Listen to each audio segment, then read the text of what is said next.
하나님 우리 아버지와 주 예수 그리스도로부터 오는 은혜와 평강이 여러분 모두와 함께 하시기를 소원합니다. 여러분 여호수아서 보기 시작한 지 어느덧 5번째 시간입니다. 오늘은 4장 말씀을 보겠는데요. 여러분 4장 읽어보시면 지난주 3장 사건과 겹치는 부분도 있고 또 새로운 부분도 있습니다. 오늘 이 시간에는요. 이 새로운 부분에 해당하는 말씀, 새 땅에 들어와서 이스라엘이 행한 첫 번째 행동, 첫 번째 일을 함께 살펴보도록 하겠습니다. 여러분 본문 말씀 보시면요. 이스라엘이 새 땅, 새 단계에 들어와서 가장 처음 한 일 무엇이었습니까? 4장 2절과 3절에 나오는 여호수아를 향한 하나님 명령을 따르면요. 각 지파마다 한 명씩 대표를 선정해서 아직 언약궤가 머무르고 있는 그 요단강에 들어가 거기서 돌을 하나씩 들고 나와서 새 땅에 그들이 머무를 첫 캠프, 첫 본거지에 해당하는 길갈에 세우라는 것이었습니다. 그러니까 12지파마다 한 명씩 대표니까 총 대표자는 몇 명이죠? 12명이죠. 그리고 그 12명이 돌을 하나씩 강바닥에서 챙겨왔으니까 총 12개의 돌을 챙겨온 것입니다. 이 길갈이라는 곳은요, 요단강에서 가까운 곳이고 여리고 성으로부터는 고작 8km밖에 떨어지지 않은 곳입니다. 8km면 뭐 한 5km 속도로 걷는다면 1시간 반이면 충분히 걸어서 도달할 수 있는 가까운 거리죠. 이 돌에 관해서 잠깐 더 생각해 보자면 우리가 읽지는 않았지만 여호수아 4장 5절에 보면 이 대표단이 각기 돌 하나씩 어깨에 메고 왔다고 그렇게 나와 있습니다.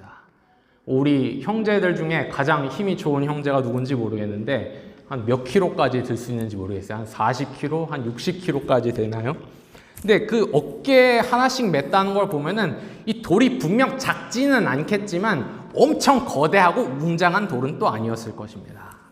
이 당시 시대에는 이 강대국이나 뭐 이집트 같은 제국들은 이 사람이 보기에 굉장히 웅장하고 거대한 비석을 세워놓거나 거기다 조각을 해서 석상을 만들곤 했습니다. 그런 식으로 위세와 위용을 뽐내기도 했는데요.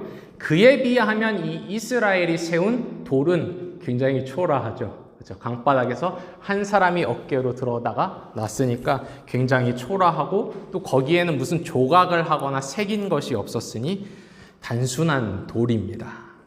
거대한 비석도 아니고 석상도 아니고 12개의 돌들이 한 곳에 모여 있다는 것만 좀 특징이라면 특징이겠습니다. 여러분 근데 돌은 돌이죠. 돌은 돌입니다. 12개를 세워놓든 100개를 세워놓든 돌은 말을 하지 않습니다. 중요한 것은 그 돌이 담고 있는 의미, 그 돌이 들려주고 싶어하는 이야기이겠습니다. 예를 들자면 이런 것이 있는데요.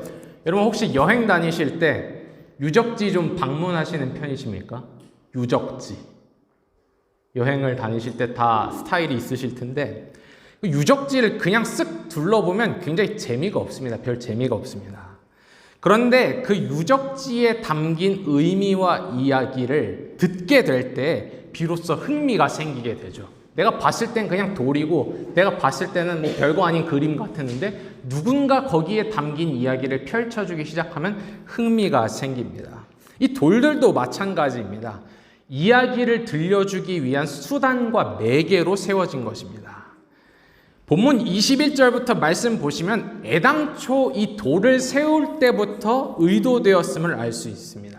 돌을 본 자손들이 마치 소풍 나온 현장학습 온 아이들처럼 이전 세대에게 질문하게 될 것이다. 아버지, 이 돌들은 뭐예요? 이 돌들이 왜 12개나 이렇게 있는 것이에요? 이렇게 이야기가 시작될 것을 의도하고 있습니다. 그런 면에서 이 기성세대는 책임이 있는 것이죠. 질문하는 이들에게 나름대로 답하고 이야기를 들려줄 준비가 되어 있어야 합니다. 여러분 어떠십니까? 여러분 누군가가 여러분한테 와서 여러분 교회 도대체 왜 다니세요?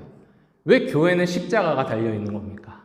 왜 교회는 성경책이 펼쳐져 있는 겁니까? 그게 도대체 무슨 의미입니까? 무슨 이야기가 거기에 있습니까? 라고 질문한다면 거기에 여러분의 이야기를 들려줄 준비가 되어 있으십니까? 누군가 여러분에게 질문한다면. 그렇다면 이 돌들이 담고 있는 의미, 가리키는 이야기란 무엇입니까? 1차적으로 본문 22절 한번 보시면요. 온 이스라엘이 마른 땅을 밟고 강을 건넜다라는 이야기입니다. 그러니까 이 돌을 그냥 표면만 봐서는 알기 어렵지만 이야기를 듣기 시작하면 이 돌이 평범한 돌이 아니라 강바닥에서 가져와 세운 돌임을 알게 됩니다. 그리고 자연스레 질문이 또 이어지게 되죠. 아니, 어떻게 마른 땅을 밟고 강을 건넜대요? 그리고 어떻게 이토록 물이 넘실대는 강 속에서 큰 돌을 12개나 챙겨서 가져나왔대요? 라고 질문이 계속해서 이어지는 것입니다. 흥미가 유발되는 것이죠. 그러면 이야기는 더 심층적인 차원으로 들어가게 됩니다. 23절 여러분 보시면요. 더 깊은 이야기, 이 돌이 갖고 있는 더 깊은 의미를 밝히고 있는데 뭐라고 나와 있습니까?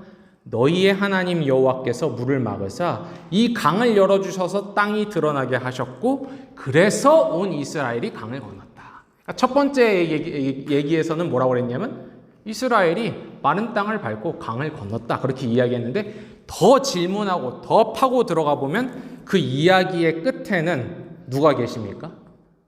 하나님이 계십니다. 요단강을 열어주신 하나님, 12돌이 상징하는 이 12지파 온 이스라엘을 구원하시고 새 땅으로 이끌어주신 하나님이 그 이야기 끝에 계십니다. 이 지점에서 한번 질문을 던져봅니다. 왜 많고 많은 일들 가운데서 하필이면 강바닥에서 돌을 가져다가 세우는 것을 가장 첫 번째로 해야 했을까요? 새 땅에 들어온 거잖아요.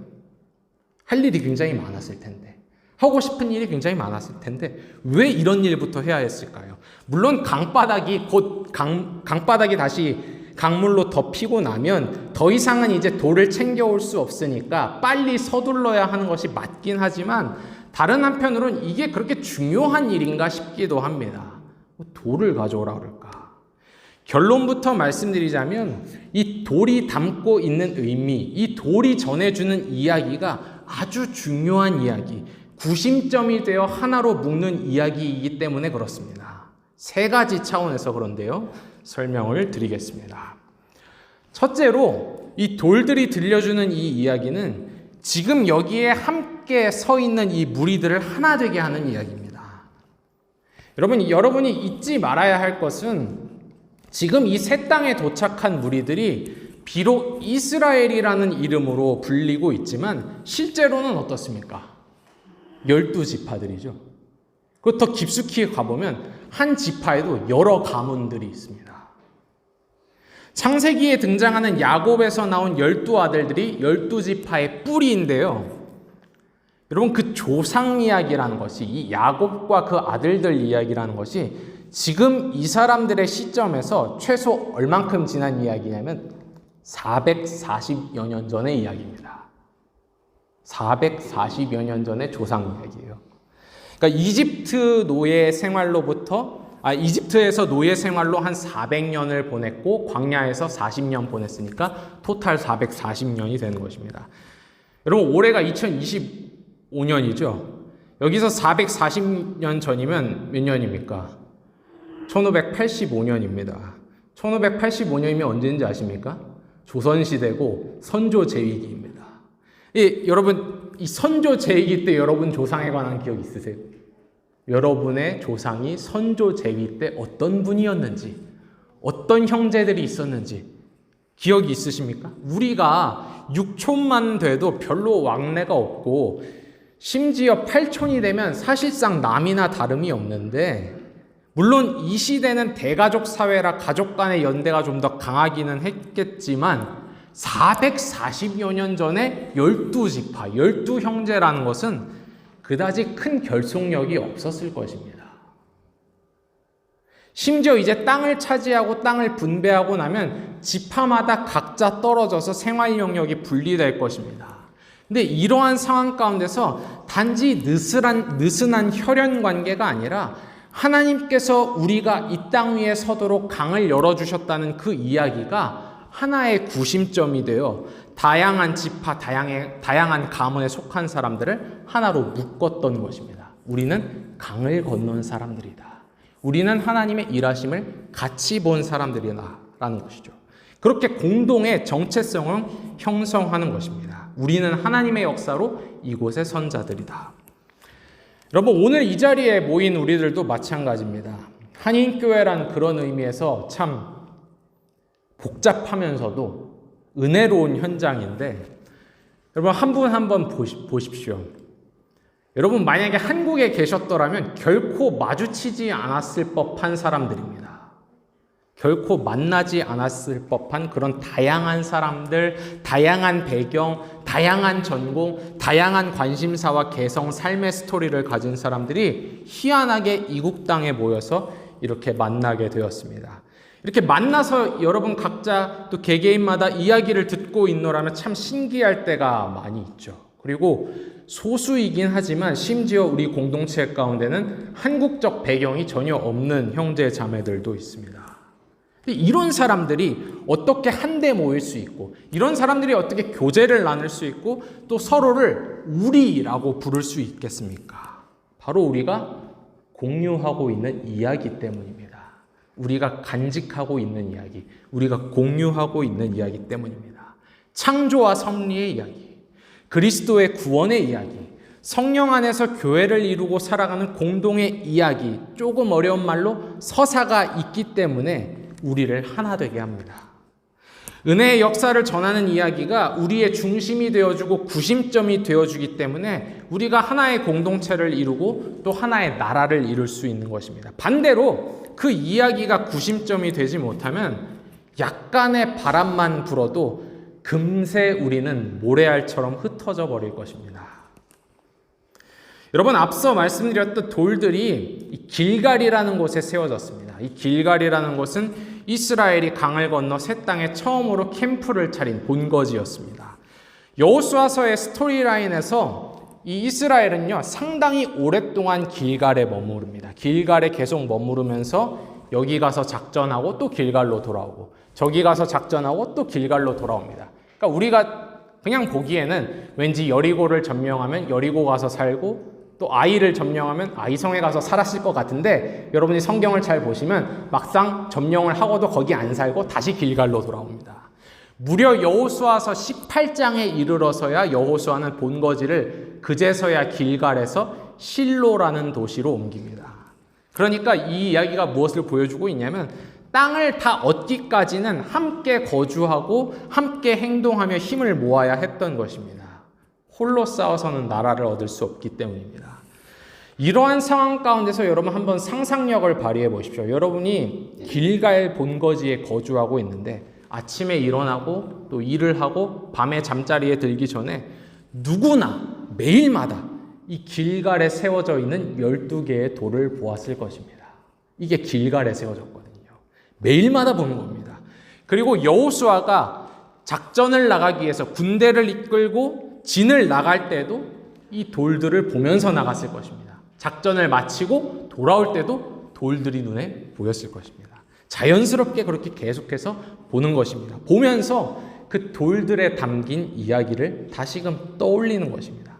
그래, 주께서 친히 강을 열어주셔서 우리가 지금 여기 들어와 있는 거지. 그래, 주께서 길을 열어주셨기 때문에 우리가 계속해서 전진할 수 있는 것이지. 이 이야기를 공동의 구심점으로 삼아 한마음 한뜻으로 전투를 이어갔던 것입니다. 한 방향으로 쭉 전진해 나간 것입니다. 여러분, 둘째로 이 돌들이 담고 있는 이야기는 우리를 하나로 묶어줄 뿐만 아니라 한 세대를 다른 세대와 잇고 이를 통해 역사와 이어줍니다. 여러분, 구약 성경이 우리에게 보여주는 아주 중요한 가르침이 있는데요. 우리는 역사적 존재입니다. 우리는 역사적 존재들이에요. 우리는 이 땅에 홀로 존재하는 것이 아니라 선대가 있었기 때문에 우리가 존재하는 것이고, 그렇기 때문에 동시에 우리는 후대에 대한 책임을 갖고 있습니다. 우린 여기서 해야 할 역할이 있는 것입니다. 역사 가운데 있는 사람들, 역사의 한 부분임을 우리가 잊어서는 안 됩니다. 먼저 오늘 본문 말씀 보시면요, 이 이야기는 앞세대, 이전 세대, 모세와 함께 이집트를 탈출하고 광야에서 살았던 세대와 현 세대, 새 땅에 들어온 세대를 하나로 잇고 있습니다. 본문 23절 한번 보실게요. 23절 보시면 새 땅에 들어온 이스라엘 백성들을 향하여 여호수아가 이렇게 말합니다. 너희의 하나님 여호와께서 요단물을 너희 앞에서 마르게 하사 너희를 건너게 하신 것이 너희의 하나님 여호와께서 우리 앞에 홍해를 말리시고 우리를 건너게 하심과 같았나니. 자, 여러분 잘 보십시오. 이 구절을. 여기 보시면 주어가 어떻게 구분되고 있습니까? 우리와 너희로 구분되고 있습니다. 그렇죠? 여기서 너희는 누굽니까? 새 땅을 밟은 세대입니다. 요단강을 체험하고 새 땅을 밟은 세대입니다. 이 세대는 과거 이집트 노예 시절 태어난 사람들이 아니고 따라서 홍해 사건을 직접 경험하지 못했습니다. 반면에 이 23절에서 우리라고 지칭되는 사람들, 우리라고 지칭되는 세대는 옛세대, 홍해 사건을 경험한 세대입니다. 광야를 체험한 세대입니다. 그 중에 현재까지 살아남아 생생한 기억을 가지고 있는 사람은 딱 두 사람밖에 없습니다. 누구죠? 여호수아와 갈렙뿐입니다. 나머지는 다 죽었어요. 지금 여기서 여호수아가 돌들을 길갈에 세워놓고 하고 있는 작업은 이 옛세대가 간직한 이야기와 다음 세대가 간직한 이야기 가운데 공통분모를 찾아내고 하나로 이어주고 있는 것입니다. 그 공통분모란 무엇입니까? 바로 건너게 하신 하나님, 새 땅 새 자리에 있게 하신 하나님, 그 하나님의 역사를 공통분모 구심점으로 삼아 이 역사의 사슬이 끊기지 않도록 고리를 하나하나 잇고 있는 것입니다. 이를 통해 어떻게 말하고 있습니까? 하나님이 단지 과거의 하나님, 선대의 하나님이 아니라 나의 하나님, 우리의 하나님으로 부르는 역사가 이어지는 것입니다. 우리가 아까 전에 찬양 시간에도 그렇게 고백했듯이 나의 하나님이라고 부르는 것입니다. 아브라함의 하나님이 이삭의 하나님이자 야곱의 하나님이요, 또 모세가 미디안 광야 시내산에서 만난 하나님이었듯이 이제는 너희의 하나님이 되고 우리의 하나님이 되는 것입니다. 요단강을 건너는 그 사건과 그 사건을 명확하게 증언하는 돌들을 세우는 이 이벤트를 통해 새 땅을 밟은 디딘 새 세대의 하나님이 되는 것입니다. 나의 하나님, 우리의 하나님. 바로 이 작업을 지금 여호수아가 하고 있는 것입니다. 마찬가지로요, 이제 이 현 세대, 새 땅에 발을 디딘 세대는요, 자신 또한 역사의 한 부분이고 역사를 이어가는 존재들로서 어떻게 해야 됩니까? 이 이야기를 다음 세대에 전수해 줘야 합니다. 이게 이 돌들의 의도된 바입니다. 사실상 돌들이 길갈에 세워진 가장 큰 이유가 그것이었습니다. 다음 세대의 자손들이 이 돌들을 보면서 질문하게 될 테인데 그것을 기대하고 예상하며 세운 것입니다. 지금 여호수아가 마지막 남은 자로서, 옛세대의 마지막 남은 자로서 그렇게 하고 있듯이 현 세대는 이제 다음 세대의 이야기를 전해줄 준비가 되어 있어야 합니다. 질문하는 자들, 질문하는 후손들에게 침묵하거나 귀찮다, 외면하거나 나도 모르겠다, 아무런 대답을 하지 못하는 것이 아니라 우리와 우리의 조상들을 구원하신 하나님의 얘기를 들려주어야 하는 책임을 안고 있는 것입니다. 말하자면 이 이야기가 이 땅에서 새로이 세울 나라의 첫 출발점, 건국 이야기가 되어 그들의 의식과 정체성을 형성하는 것입니다. 여러분 24절을 보시면요, 여호수아가 돌들을 세운 목적, 이야기를 후손에게 전함을 통해 달성하고자 하는 최종 목적이 무엇인지가 밝히 드러나고 있습니다. 바로 너희가 너희 하나님 여호와를 항상 경외하게 하려 하심이라 하는 것입니다. 너희가 너희 하나님 여호와를 항상 경외하게 하려 하심이라. 여러분, 그런 의미에서 한 세대로부터 다음 세대로 전달되는 것은 이야기뿐만이 아닙니다. 그 이야기를 받들고 귀하게 여기는 자세, 태도, 모습도 함께 전달됩니다. 여러분은 경외함, 경외하다, 성경에 적지 않게 등장하는 그 표현을 여러분 어떻게 이해하십니까? 경외한다는 게 뭘까요? 경외라는 것. 내가 경외하다 했을 때 그것은 무엇입니까? 우리는 종종 경외함을 어떤 신비하고 종교적인 감정 혹은 정서로 이해하곤 합니다. 중요한 부분이죠. 그러나 오늘 본문 말씀 속에서 우리는 경외한다는 것이 무엇인지 하나의 구체적인 실천, 실례를 보게 됩니다. 바로 새 땅에 도착하자마자 가장 먼저 하나님의 역사를 기억하는 돌을 세우는 행위에서 그 경외하는 모습이 구체적으로 드러났습니다. 제3자가 보기엔 왜 이런 일을 해야 할까 싶기도 하죠. 굉장히 쓸데없는 일 같기도 하고 시간 낭비하고 기력 낭비하는 것처럼 보이기도 합니다. 그러나 하나님을 으뜸에 두고 하나님을 중심에 두는 경외함이 새 땅에 도착하자마자 강바닥에서 돌을 가져다 길갈에다 세우는 그 행위, 구체적인 행위와 모습으로 나타난 것입니다. 마음으로 하나님을 으뜸에 두는 것이 행위로 드러난 것입니다. 이런 행동과 모습을 통해 그들 가운데 있는 자녀들, 후손들 혹은 누군가가 경외한다는 것, 경외함이라는 것의 실체를 보고 배울 수 있었던 것입니다. 아, 저렇게 하는 게 경외하는 거구나. 저렇게 행동하는 게 하나님을 경외한다는 것이구나. 그렇게 배울 수 있었을 것입니다.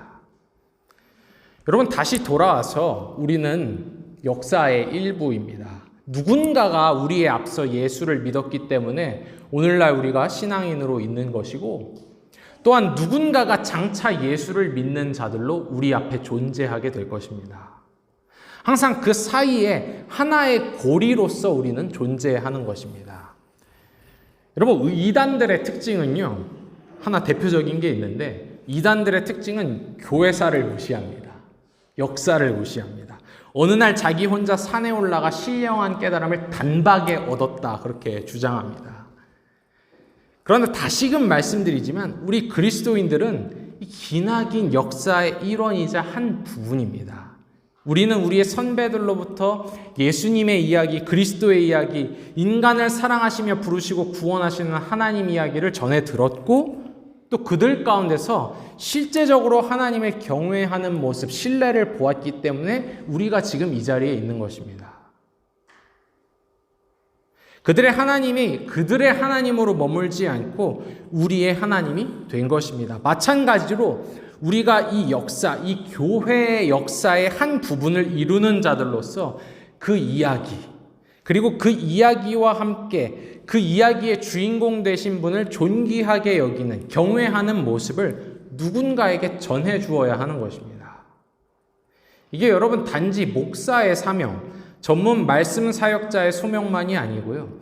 돌들을 바라보면서 이게 도대체 무슨 의미예요? 이게 왜 있는 거예요? 라고 묻는 자에게 대답할 책임이 모든 백성 가운데 있었듯이 여러분 스스로가 여러분에게 질문하는 자, 여러분에게서 믿음의 신뢰를 보기 원하는 자들에게 보여주고 들려주어야 하는 것입니다. 여러분에게 분명 묻는 자가 있을 것입니다. 그리고 여러분에게서 그 이야기를 듣고 싶어하고 하나님을 경외하며 산다는 것의 진정한 모습, 실예를 보고 싶어하는 자들이 분명 여러분 곁에 있게 될 것입니다. 이미 있을 수도 있습니다. 바로 그렇기 때문에 우리가 교회 공동체 안에서 설교를 듣고 또 교육을 받는 것뿐만이 아니라 우리가 서로 나누는 시간도 필요한 것이고, 가정에서 사석에서 교제하고 대화하는 시간도 필요한 것입니다. 여러분이 이야기를 여러분의 이야기로 들려줄 시간, 증언할 시간도 필요한 것입니다.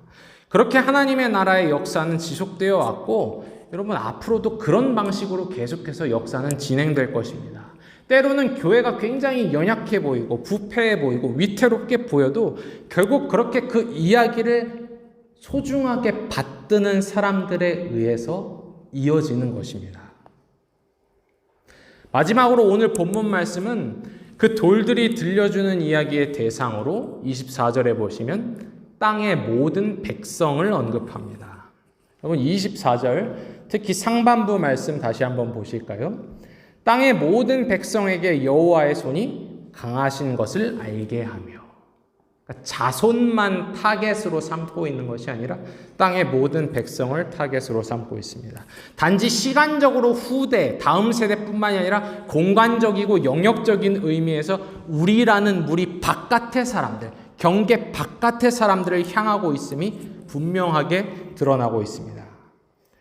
물론 당시 1차적으로는 이스라엘이 하나님의 역사하심으로 강을 건넜다는 이야기는 이 땅의 백성들, 주변 민족에게 두려움만 줄 뿐이었습니다. 여호와의 손이 강하다는 것을 그 이야기를 듣고 알겠지만 그것은 두려움만 줄 뿐이었습니다. 그 효과가 여호수아서 5장 1절에 이렇게 묘사되어 있는데요. 제가 한번 읽어드리겠습니다. 요단 서쪽의 아모리 사람의 모든 왕들과 해변의 가나안 사람의 모든 왕들이 여호와께서 요단물을 이스라엘 자손들 앞에서 말리시고 우리를 건너게 하셨음을 듣고 마음이 놓았고 이스라엘 자손들 때문에 정신을 잃었더라. 마음이 놓고 정신을 잃었다. 그렇죠? 여러분 익숙하죠? 과거 두 명의 정탐꾼과 라합 이야기 당시에 여리고인들의 반응이기도 했죠. 마음이 놓고 정신을 잃었다. 여기서 우리는 두려움과 경외의 대비를 뚜렷하게 보게 되는데요. 경외라는 것은 나와 관계된 분, 나와 관계된 어떤 누군가를 내가 함부로 대하지 않고 으뜸으로 여기며 극진히 존귀히 여기는 것이라면 두려움은 무엇입니까? 나와 관계가 없는 분, 나와 무관한 낯선 존재를 향한 그냥 공포에 가깝습니다. 아이러니하게도 이들의 두려움이 이스라엘에게 있어 앞으로의 싸움에서 가장 큰 무기가 됩니다. 이미 적들은 멘탈을 잃어버렸기 때문입니다. 그러나 비록 살벌한 전쟁사를 다룬 여호수아 내에서는 희미하기는 해도 분명 이게 전부는 아니다. 두려움이 전부는 아니라는 것을 우리가 꼭 기억할 필요가 있습니다. 몇 주 전 우리가 라합이라는 독특한 사례를 통해서 봤듯이 이 이야기는요, 하나님께서 강을 건너게 하셨다, 구원하셨다는 이 이야기는요, 소위 바깥에 있는 사람들에게도 전달되어 그들을 하나로 잇기를 간절히 열망하고 있습니다. 라합은 혈통, 성장 배경에 있어서 이스라엘과 아무런 상관이 없는 사람이었지만 이 이야기를 나와 무관하지 않은 이야기, 심지어 나의 이야기로 품고자 하는 소원을 가졌었습니다. 그리고 끝내 그 이야기는 그녀의 이야기가 되었습니다. 강을 건너는 사건, 그 자리에 있지는 않았지만 훗날 무너지는 여리고 가운데서 구원을 받음으로써 홍해를 건너고 깊은 강을 건너는 이야기는 동시에 그녀의 이야기가 되었던 것입니다. 여러분, 그러고 보면 이 이야기라는 것이 참 재밌습니다. 여러분이 한번 기억을 되살려 보시면요, 어렸을 때도 그랬고 여러분이 성인이 되고 나서도 정말 잘 짜여진, 잘 만든 소설이나 어떤 영상을 보시면 어떻습니까? 이야기에 집중하고 빠져들다 보면 어느새 그 이야기는 나에게 중요한 이야기가 되고 나와 우리의 이야기가 되고 이 이야기를 중심으로 해서 이 이야기를 공유하는 사람들이 한데 모이는 그런 체험을 하게 됩니다. 그렇게 되면요, 이 이야기는 그냥 내가 이렇게 딱 놓고 일방적으로 보고 즐기는 대상이 아니라 반대로 이 이야기가 나를 읽어내고 나라는 존재, 나라는 캐릭터를 만들어가기 시작합니다. 역으로 이야기가 나를 만들어가기 시작합니다. 나라는 캐릭터를 비전하고 또 형성하기 시작하고요. 그 결과 그 이야기가 품고 있는 그 시선과 관점 그리고 가치관 아래서 내 삶을 바라보고 또 세상을 바라보며 살아가게 됩니다. 그런 의미에서 여러분, 믿는다는 것은요, 어쩌면 우리의 믿음의 대상이 되신 주인공이 되신 그분의 이야기, 하나님의 이야기, 예수 그리스도의 이야기, 성령의 이야기가 우리에게 의미 있고 중요한 이야기가 된다는 것을 의미하는 것인지도 모릅니다. 믿는다는 것이. 그 이야기가 나한테 소중한 이야기가 되고 그 이야기가 나의 일부가 되고 그 이야기가 나를 형성하는 이야기가 되는 것이 다름 아닌 믿는 것은 아닐까 싶은 것이죠. 여러분, 사도 바울이 에베소서 2장에서 표현하였듯이 지금 교회당 안에, 예배당 안에 앉아있는 우리 또한 본래는요, 밖에 있던 사람입니다. 바깥에 있던 사람들입니다. 혈통상 우리는 이스라엘과 아무런 상관이 없습니다. 홍해 요단강도 우리와 아무런 관계가 없어요. 여러분이 특별한 열심과 또 자원을 준비하지 않는 이상 홍해와 요단강을 평생 방문할 일도 없을 것입니다. 하지만 어느새 그 낯선 그들의 이야기는 우리의 일부가 되었고 너무나 소중하게 되었습니다. 그리고 그 감격적인 이야기를 맞이할 때마다 어느새 나도 모르게 감정을 이입하고 내 자신을 이입하며 그 강을 건너는 무리 가운데 내가 있음을 보게 되고 아멘을 내뱉게 됩니다. 이야기를 듣고 간직하고 또 기억하고 이야기를 전달함을 통해 우리는 성경의 시대를 살았던 이들과 하나로 이어져 버린 것입니다. 그 결과 우리는 홍해를 건너게 하신 하나님, 요단강을 건너게 하신 하나님이 또한 우리의 하나님이요, 우리 삶 가운데 마주치게 되는 갖가지 험한 바다와 깊은 강을 건너게 하실 것을 믿고 신뢰하게 되었습니다. 더 나아가 궁극적으로는 언젠가 반드시 우리 인간이 건너야 할 마지막 흑암의 바다, 죽음이라는 깊은 강 앞에서도 홍해와 요단강을 건너게 하신 주께서 우리를 무사히 건너게 하시어 마침내 평안의 새 땅, 부활 생명으로 이끄실 것을 믿음으로 붙들게 되었습니다. 우리가 여호수아와 아무런 혈연 관계가 없는데, 갈릴리에 사셨던 예수님을 육신으로 우리가 뵌 적이 없는데, 사도 바울의 육성을 우리가 들어본 적이 없지만 이야기를 듣다 보니, 이야기를 접하다 보니 하나로 묶이게 되어버린 것입니다. 그런 의미에서 오늘 본문 24절이 말하는 바 땅의 모든 백성이 여호와의 강하신 손을 알게 되며는 다름이 아닌 우리 안에서 성취된 것입니다.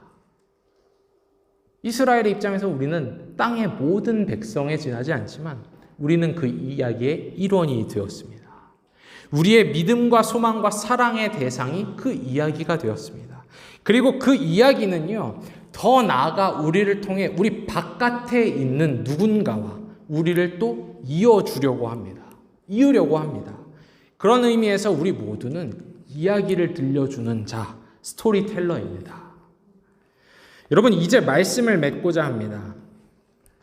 사실대로 말씀드리자면 오늘날의 학자들은 이 길갈이라는 장소가 어디인지 대략 추정만 할 수 있을 뿐 정확히는 알지 못합니다. 대충 추정만 하는 겁니다.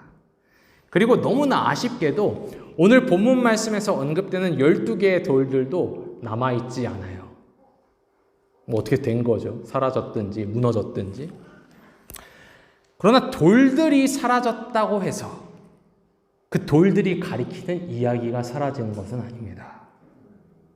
도리어 여러분, 여러분이 살아있는 돌들이 되면 됩니다. 강 건너 서편 길갈에 세워진 이 12개의 돌들이 무엇을 상징했을까요? 12개잖아요. 하나님의 은혜의 역사로 강을 건넌 12지파 사람들을 상징하는 것이었습니다. 그러니 이제 우리가 죽은 돌이 아니라 더 이상 우리 자체가 산 돌이 되어 우리에게 주어진 은혜의 이야기, 우리가 경험한 구원의 이야기를 중심으로 하나를 이루어가면 되는 것입니다. 함께 이야기를 공유하고 함께 이야기를 나눌 수 있는 공동체를 빚어가고 그런 가정을 만들어가고 그런 우정의 관계를 이루어가면 되는 것입니다. 그것을 우리가 소망할 필요가 있습니다. 우리가 산돌이 되겠다. 산돌이 되어드리겠다. 또한 성경에 기록된 이야기, 이 신앙의 선배들로부터 전달받은 이 이야기가 이제 우리 안에서 자리를 잡고 실체가 되어 다른 누구에게도 내가 증언하는 산돌이 되기를 소망해 보는 것입니다. 그런 면에서 돌이 가진 이 특성, 묵직함과 신실함을 우리가 좀 배울 필요가 있습니다. 그렇죠? 막 조바심을 내면서 빨리 내 이야기에 긍정적 반응을 보여라. 닥달하는 것 말고요. 성경이 우리에게 전해주는 이야기가 가진 그 힘과 매력을 믿고 신뢰하면서 우리가 우리 자리 잘 지키면서 우리 주변 사람들에게 찬찬히, 담담히, 그러나 진솔하게 은혜의 사건, 이야기를 들려주어야 하는 것입니다. 인내하면서 신실하게. 그런 사람들이 우리가 되었으면 하는 바람을 나누어 봅니다. 부디 주께서 우리를 통해 믿음의 역사를 계속해서 이어가시며 그 고리를 계속해서 꿰 가시기를 간구해 봅니다. 아멘.